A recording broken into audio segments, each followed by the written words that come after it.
قاعدہ اولا پر غلطی سے سلام پھیر دیا تو اب اس کا کیا حکم ہے؟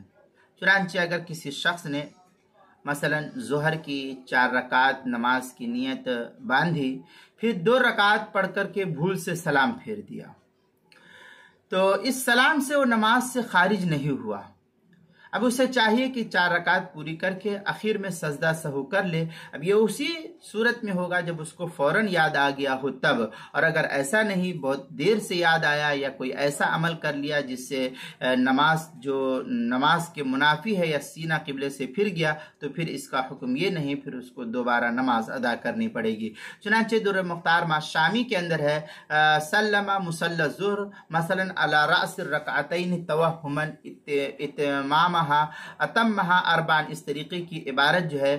در مختار شامی جو بیروت کا چھپا ہوا نسخہ ہے اس کی دوسری جلد صفحہ 488، اور جو زکریا بک ڈپو دیوبند کا ہندی نسخہ ہے فتاوی شامی کا اس کی دوسری جلد صفحہ 559، بدائع الثناء اس کی پہلی جلد صفحہ 402، البحر الرائق اس کی دوسری جلد صفحہ 111، فتاوی تاتار خانیہ جو قدیم چھپا ہوا نسخہ ہے اس کی پہلی جلد صفحہ 723، اور جو زکریا بک ڈپو دیوبند کا ہندی نسخہ ہے فتاوی تاتار خانیہ کا اس کی دوسری جلد صفحہ 413، مسئلہ نمبر 2727، کتاب المسائل اس کی پہلی جلد صفحہ 336 پر اس کو نقل کیا گیا، وہاں بھی دیکھ سکتے ہیں۔